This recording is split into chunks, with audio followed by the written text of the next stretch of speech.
Welcome to today's team prosperity training. We took last week off due to a schedule conflict, so we're back on schedule for this week.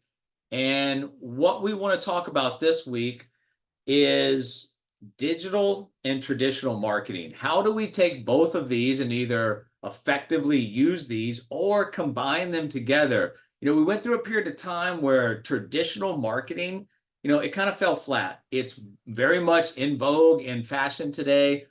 Even the younger generation, they want physical media. They want to hold the record. They want to hold the video. So when you're sending this stuff out in physical, traditional marketing, just understand it has a value now. Before we get into that, let's just very briefly go into a recap, not this past week, but the week before. We did an entire session on how to sell more insurance and make more money. So if you guys are looking or you have people coming in as agents and need access to that information, please refer them back there, because once again, it's going to free your time up from having to go through the same thing over and over and over again. Okay, so we're going to talk about expanding your business with both traditional and digital marketing, why both have value, why both can be used separately of each other, or they can be combined together for what we call like a full flow of communication and marketing. What we really want to do, and the purpose of this training, is threefold. Number one, I want you guys to understand how to effectively market to both potential partners and clients. I want you guys to learn how to leverage both traditional and digital marketing to expand your business. And I want you guys to recognize that marketing is the lifeblood of your business growth. Without it, your opportunities remain untapped. So when you look at your business and you look at what the most deficiencies for the most people is, it's going to come from lead generation. It's going to come from book meetings. It's going to come from consistent cash flow. So how do we fix that? We fix that by learning how to market both through traditional and digital means.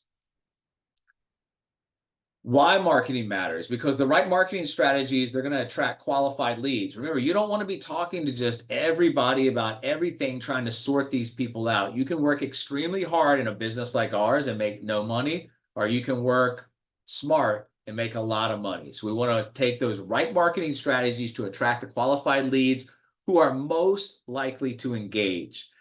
The other people, those are disqualifiers. If you can't take the upfront steps, if we're not marketing to the right people, if we're not getting the engagement, if we're not getting the follow through, if we're not getting them to take to the next action steps, we're probably talking to the wrong people. Marketing builds your brand. It builds your credibility and trust in the marketplace. Whether you are doing your own personal brand awareness, remember, you represent different companies, different products, different services, but on the forefront, you represent yourself.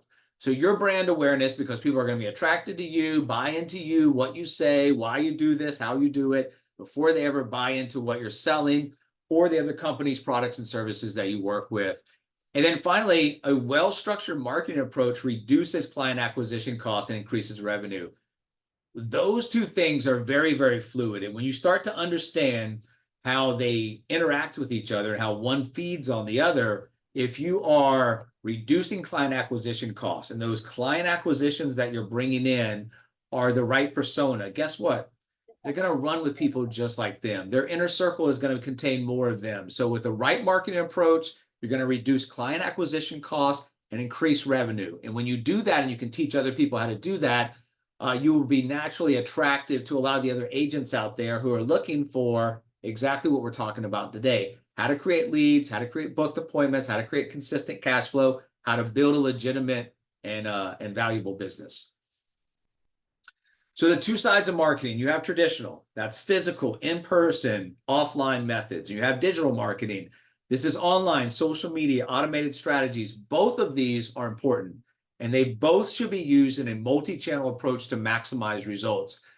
If I have digital marketing, which we were just talking about before this meeting started, someone sending out postcards, it's got a QR code, it's taking them from that piece of digital or from that piece of traditional marketing, the postcard, and it's taking them online to get the education, to get the access to the reports, to get everything else that we are offering in our value propositions on the front side. So A, traditional can stand alone, B, digital can stand alone, or C, they can be combined together for really a multi-channel maximum result approach.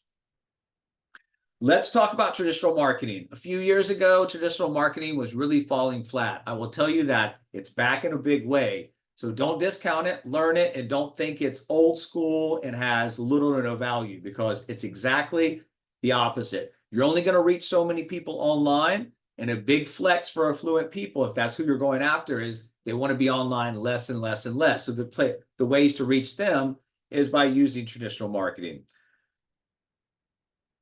Direct mail and print advertising. These are postcards, these are brochures, these are letters. These want to target specific demographics with clear messaging and a call to action. First, it's your persona. Who are you targeting? Next, it's your message. What are you saying to them? And then third is your call to action. If you line those things up with the right people, the right message, with the right call to action, special things start to happen for your business. And then it could be something as far as flyers, business cards. Always have marketing materials on hand for networking opportunities. Business cards can be great. If you're out there and you're talking to business owners, you're having conversations, remember, you're in a contact business.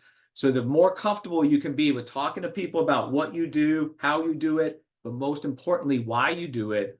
And once again, take that conversation to the next action step.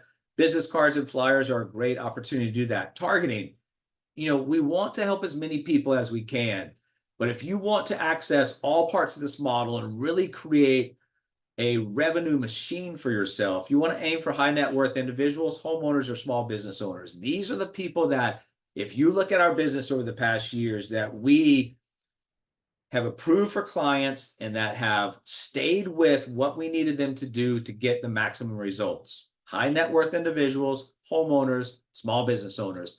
And your best practice for direct mail and print advertising is use direct mail alongside digital retargeting. Send mail, follow up with digital ads. Send mail, take them over to education. Send mail, and have them go over to a certain place. The bridge over from traditional to digital is important because it takes them and it allows them to get more information from you without having to interact with you yet. So extremely important. Networking and referrals. I love to network. I would much rather network than go out there and prospect. And I know that sounds weird, but I like talking to people about their business, how they got involved, what's working, what's not working, all of these things. I treat networking like a blind date. I go out and I ask a bunch of questions, and then I insert myself into the conversation at the right time, the right point, with a value proposition that can help them, solve a problem, get to one of their goals they have. So once again, networking is about showing interest in other people, asking questions that allows them to build interest in what you have. So attend local business events, chamber of commerce meetings, networking groups. You can partner with professionals like CPAs, real estate agents, mortgage brokers, attorneys for mutual referrals. Referrals have to work both ways. Can't be lopsided. It has to be value for both sides. So as you're negotiating the referrals, negotiate on both sides, not just for yourself, because the only way that somebody's going to be actively referring is if it's a back and forth. It's got to be a mutually beneficial relationship and referral partnership. Create a structured referral program with incentives. Part of our business model has an easy way for people to come in, become a referral partner, just hand us people that need help and get paid for it. These are the types of things you want to be talking about. Create a bullpen of referral agents that are out there actively working for you, foot soldiers for your business. They may turn into something more at a later point, or they may stay at a referral partner. But these are the things you guys need to be doing. Always talking about your business, always building your business, always networking, always looking for ways to create value points and mutually beneficial relationships. And the best practice is, once again, set a goal.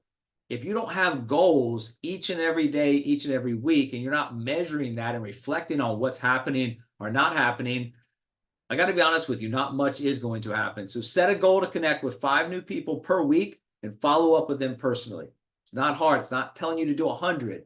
Start out with 5. It's just like going to the gym. Once you start feeling that workout is not as effective as it once was, you up it, right? You change it out a little bit, but start with something that you know that you can get accomplished that won't feel overwhelming, and then build from that. Cold calling and door knocking. Now, this is stuff that's old school, and I'm not advocating that you go out and door knock, but I am advocating that if you're out in local businesses, if you're eating at a place or if you're getting your car fixed at a place or whatever it might be, you're at the dentist office, learn how to talk about your business, learn how to talk in ways that questions that demand responses from the other side. Once you learn how to ask questions, get responses, and then once again, interject yourself at the right point, the right place with what they need to solve a problem, reach a goal, special things start happening. So have an effective cold call script that grabs the attention in the first 10 seconds, probably the first 5 seconds, guys. People's attention spans are very, very short. So you got to get right to the point, something that kind of hockey checks them, hits them over the head verbally, that's going to grab their attention, cause like a pattern disruption in what they're doing. Target specific areas where homeowners or business owners are concentrated. You have areas of cities and municipalities that are all businesses. You can go through there and walk around, and at first it probably will feel uncomfortable, but a lot of the growth is going to come from outside your comfort zone. And by doing that, you get more and more used to doing these things. Be prepared with questions that uncover client needs, position your solution effectively. Best practice for this type of action and activity is reach people in the mornings or in the evenings for best pickup rates. Obviously, you're going to businesses, not during the busiest time. So you wouldn't want to talk to the business owner if he owns a restaurant during rush hour for dinner. So understand and target your activity around when you think that people will be the most receptive to hearing your message. Seminars and live events. Once again, seminars were dead a few years ago due to COVID. They're roaring back now. Even after COVID was over, there was a little bit of a time period where a lot of people weren't showing up to these things. They're showing up now. So you can go back and you can revisit some of these things that had fallen stale or flat for a period of time, and we can get reinvigorated in some of these things, and find something. You don't have to do all of these things. Find something that works for you, that you're comfortable doing, and then just do it until it gets stale. Host educational events on topics like financial planning, debt elimination, wealth building. And remember, tie it into your persona. Talking to doctors, dentists, construction workers, whatever it is, host educational events around helping those people understand from their perspective how what you do benefits them and how you help people just like them. Partner with real estate firm, mortgage brokers, small business associations for a larger reach. Once again, mutual beneficial relationships, networking, and then follow up immediately with attendees and invite them to one-on-one consultations. You have to be obsessed with the next action step. If you leave the next action step over to the other side, that's called reactive. You're just waiting on things to happen. You got to be proactive. You got to be the aggressive one. You got to be out there and make sure that you're organized in your business. Follow up is one of the biggest deficiencies that I see once the lead has been created. Follow up and then be next action step obsessed. Best practice here, use Eventbrite, Facebook events to increase attendance. So if you're doing seminars, if you're doing workshops, make sure you're getting the word out. Make sure that you're getting the right types of people to the events. If you're holding a seminar where you're giving away something like a meal, is somebody showing up for a free meal, or are they showing up to learn about what you're talking about? Radio, TV, newspaper ads. Once again, old school traditional marketing still has value. Target local stations, newspaper that cater to your ideal demographic. If you find like some type of a magazine or a publication that goes specifically to your persona, that's a great publication. Keep your ads short, engaging, and solutions focused. Remember, nobody wants to read a big paragraph of stuff. Hit them over the head, get that pattern disruption going, catch their attention the first few seconds of your ad, and then be, once again, solutions focused and next action step obsessed. Where are you sending them from this ad? Why? And how effective is that going to be? Run ads continuously for brand awareness. Now, we all have different levels of marketing budgets. Some people have zero, some people have a lot. So I'm not telling you guys to go out and spend your last penny on a radio ad. I'm just giving you guys information and different ways that you can have this, because someone you bring into your business, they might want to do this. So once again, this is not only for you, this is for your agents.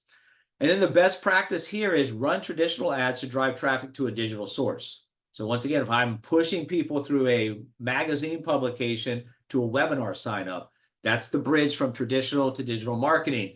You don't want the call to action to be something they have to be very prospect intensive on, meaning they have to get a bunch of stuff together. No, if this ad made sense, where are we taking them after that to get the information, education, or the solution that they're looking for? Let's switch gears and let's talk about digital marketing, because digital marketing can be effective if you know what you're doing. It can also be very non-effective and expensive if you don't know what you're doing.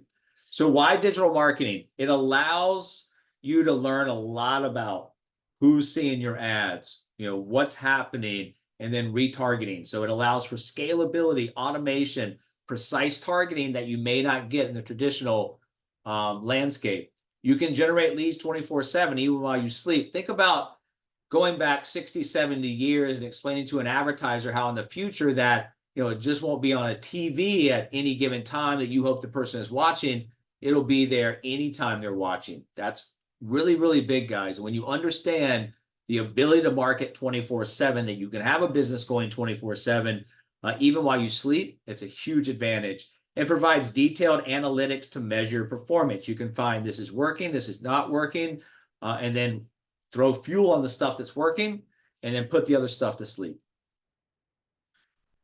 Social media prospecting and marketing. This is platform-specific best practices. And once again, this is an intro class today. So if you guys get value out of this and you want more specific details about platforms, about content, about any of this stuff, we can do more. But I just want to get this conversation started today. Facebook. Use Facebook groups to build an engaged audience. Facebook groups can really get data going, can get engagement going. So once again, you look at your business and look at ways to expand your reach and get in front of more people. Once you understand, and you don't want to throw money at something you don't understand, but run paid ads targeting homeowners, professionals, business owners. And once again, if you're sending them to webinars, if you're sending them to quizzes, surveys, whatever it might be, find something that works, repeat it until it doesn't work. And then once again, post client success stories, testimonials, educational videos to build trust. User-generated content of people that you already helped is extremely powerful. If you haven't helped that many people yet, we have access to some people we help. But one of the things you guys want to do is once you help people and the value has been recognized, outside of asking for referrals, ask for a decent review, ask for a client testimonial. If you don't ask, they're not going to give it to you. Best practice, use Facebook Live for real-time engagement, Q&A sessions. Now, you may start a Facebook Live thing. There might be 0 people there. You may be upset and depressed about it. You can't go from 0 to 1,000. You got to go to 0 to 1 to 10 to 20. You're going to have a build-up period of time. Most people get upset because they don't see instant success and things like this, and they'll just quit. Consistency is going to be the key, as you'll see in a few minutes. Instagram. Understand the platforms. You don't have to use them all, but you do have to use, some that you're comfortable using, because if your marketing strategy doesn't include social media, your marketing strategy is not done yet. Instagram, you want to focus on visual storytelling with reels and stories. Remember, very image driven. So use carousel posts for educational content, keeps users engaged. And then going back, it's all about the testimonials and even behind the scenes content to build trust. People buy into you first before they ever buy into anything else. Realize that. Instagram is a great way to reach people in a society where we have short attention spans. Instagram's perfect, catch their attention. Best practice, use those DMs, the direct messages, and the campaigns to start conversations with followers.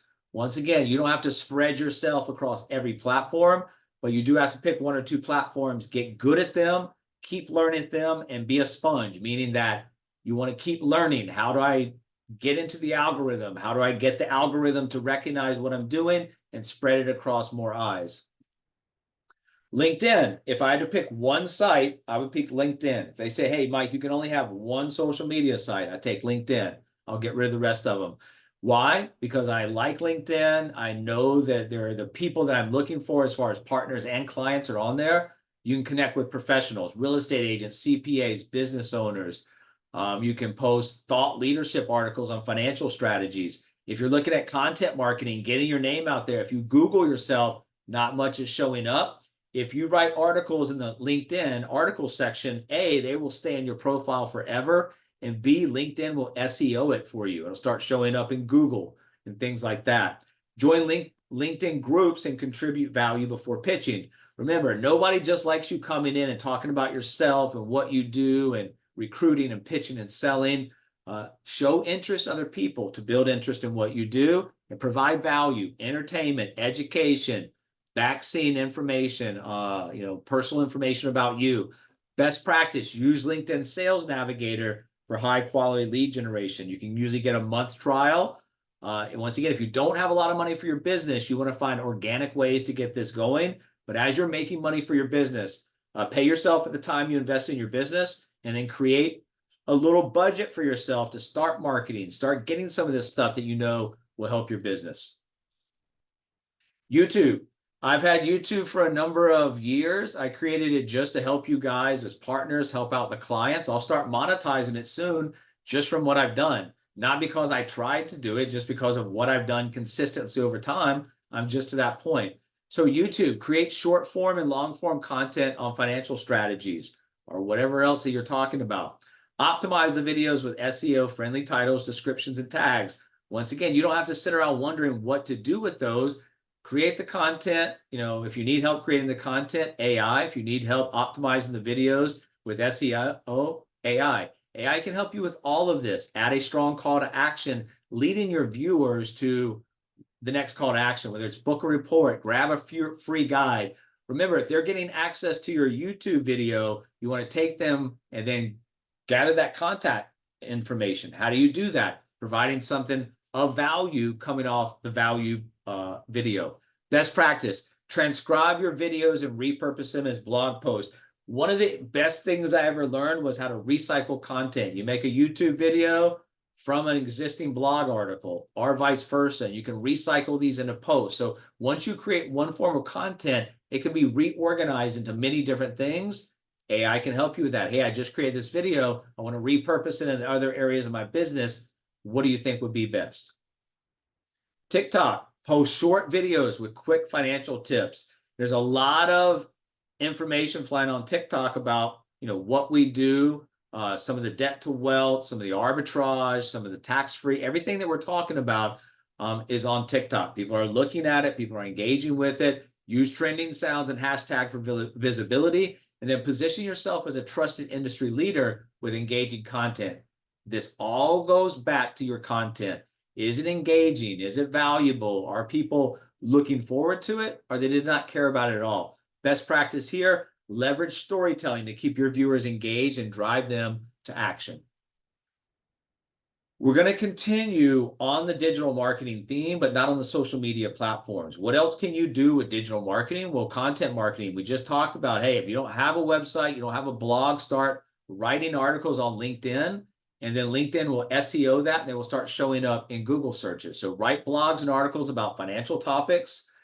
Don't make them boring. Don't make them industry language. Once again, AI can help you with this. You want to make it entertaining, education, and really written at an elementary school level, because the things that you've learned in your business, all these great topics and language and verbiage, you got to break it down. Two important parts of your business is, number one, learn what you need to learn. And then number two, break that down in a very elementary way for your prospects. Use email marketing to nurture leads with educational content. Some people say email marketing is dead. They couldn't be more wrong. Email marketing done in the correct way with a little consistency, with the right message to the right person, can definitely get you leads. And then create lead magnets, ebooks, guides, free reports. AI can help with this as well. Best practice, offer a free resource in exchange for an email sign up. If you just are trying to create an email list, you don't need their phone number or anything like that. The more of these fields you have that you require them to fill in, the less people will fill in. Just start with an email address, get them on an email list, and then get them more education, more content, more value propositions, and more action steps that maybe next time we get, more information about them. Paid advertising, whether that be pay-per-click, social media ads, you don't want to throw money at something you don't understand. So don't do that. But B, we also have some stuff in place already that you can just join up with and really get access to. But use Facebook ads to target homeowners. Professionals, business owners, run Google ads for people searching for financial solutions. Use retargeting ads to follow up with people who visit your site. And the best practice here is test different and creative ways and track conversions. Guys, when you're in Facebook, what are you doing? You're scrolling. It's general interest. You're wasting your time. So whereas a lot of advertisers go to Facebook, and Facebook is a great place to advertise, if you got 50 of the same kind of source, let's say that we're selling a piece of technology, and all of a sudden you got 50 other people doing the same thing. You guys are all competing with each other. You're driving the cost of ads up, and you're driving the conversions down. So if everybody's fishing in the same pond, it's going to be a lot harder to catch a fish. So what you want to do is understand a lot of people advertise on Facebook, and then you want to go out and look at these other platforms and see if you can separate yourself and have less competition through some of the other platforms. Google is great because Google is people are searching, whether they're putting the search bar on a Google search, whether they're searching on YouTube, how to pay off my mortgage, how to retire tax-free, whatever it is. You can get in front of the people who are looking and searching right at the time that you have your content available. And then SEO. LinkedIn will do it for you like we just talked about. But if you're starting a website, if you're starting a blog site, whatever it might be, optimize your website for financial and insurance related keywords. Get listed on Google My Business for local searches. You don't have to have a physical location for Google My Business. My business is 100% virtual. I have a Google My Business, put content out there, announcements out there all the time. Publish consistent blog content to rank higher in searches. And the best practice here is use tools like Google Keyword Planner to find out trending keywords. I've explained this to you guys before, but you can actually set up a Google Ads account, not spend a penny, and get access to a lot of valuable information about your persona, where they are, what other sites they're going to, and how they spend their time. Webinars and virtual events. So on the opposites of seminars, you have the webinars. Both have value. One can go into the other. But webinars and virtual events are a great way to create engagement, create the content, create the information, education that's going to lead you to gathering, whether it be contact information or sending them to next action steps further down the line. So host monthly webinars on financial planning, debt elimination. If nobody shows up to your first ones and you quit, then that's what most people do. You have to go through the process of building it up. It's not going to be overnight, but with consistency, it will happen. Use automated webinar funnels to generate leads consistency. So you can have live webinars, you can have on-demand webinars. I think a combination of both of those is effective because those on-demand, for the people that sign up for your live and don't attend it, you can give them access to the on-demand. And promote webinars through email and social media campaigns. If you're not charging for stuff, you're not having people fill out anything, you just have to show up to learn more about what they want to learn more about. That's how you organize and create the framework for these. The best practices here, don't extend a long time period between communication. Follow up with the attendees within 24 hours for best results. And then we're going to close out today's education with how to effectively market or market effectively. You have to have a target audience. We talked about this. Define your target audience. You're not out there just spreading financial literacy or whatever it is that you're talking about, how to beat the banks, how to win the money game to anybody that will listen. You should have a defined approach and a defined target audience. Who are your ideal clients and partners? Write them down. Who are these people? Create like a persona. And who are these people? Why do you want to partner with them as a partner or client? Where do they hang out? What are their perceived problems or perceived goals that they're trying to accomplish? And then what problems are they facing? How can you help? Get in front of your defined audience, not with products, but with solutions to pain points that you either perceive they have or that they have. Craft your marketing message. Speak to their pain points and desires. It's not about a product. A product is only part of the solution. You want to talk about the solution to the problems and then position yourself as a solution with clear benefits. Don't position yourself as a solution. Benefit yourself or position yourself as the solution. When you do that, it takes away from their ability to go outside. Hey, maybe I need to look at this. Maybe I need to look at that. Integrate that with some of what you do. Hey, there's a lot of this stuff out there. There's people that talk about money. There's other programs that have similarities. Let me talk about why This is not a solution. This is the solution that works best for people like you. And then leverage multi-channel marketing. Use both traditional and digital strategies together for maximum impact, and then be consistent across your platforms to build brand recognition. If you post once every 60 days, it's not going to work, guys. Posting is not hard either. If you're coming up with, writer's block, so to speak, about any type of content, whether it's a post, whether it's an article, whether it's an advertisement, you don't have any excuses anymore with AI. AI leveled the playing field, and you can really go out there. It's like when the gun was invented. It no longer is the size of the man going to be an issue. Same thing here. You don't have to know how to create the content, the post, the advertisements. You just have to know how to prompt AI to help you. Once you do that, watch what happens to your business. And we've been preaching that throughout the entire training today. Consistency is key. Consistency in tracking results. Post at least 3 to 5 times per week on your social media, and then you have to track. If you don't know what's happening, how do you know if things are happening or not happening, or if you're getting better or getting worse at what you do? So track the email open rates, ad performance, and conversion rates of what you're doing. Your action plan coming out of this educational training today is choose one traditional and one digital marketing strategy to implement this week. Don't wait till next week, this week. And then outline your plan in the next 24 hours, and then get with us, share it with some other teammates, and then also share your progress and your results. Whether you're in our 12-week year group, you can share it then, or at the beginning of these meetings or at the end of these meetings, we always open the up for Q&A. That'd be a good time to do that as well. Always be closing. And that doesn't mean closing on an end product or sale. It means closing on the next action step. So marketing is not a one-time effort. It's an ongoing process that requires consistency, creativity, and commitment. But when done right, it transforms your business by attracting high-quality leads, converting them into clients, and creating long-term financial success.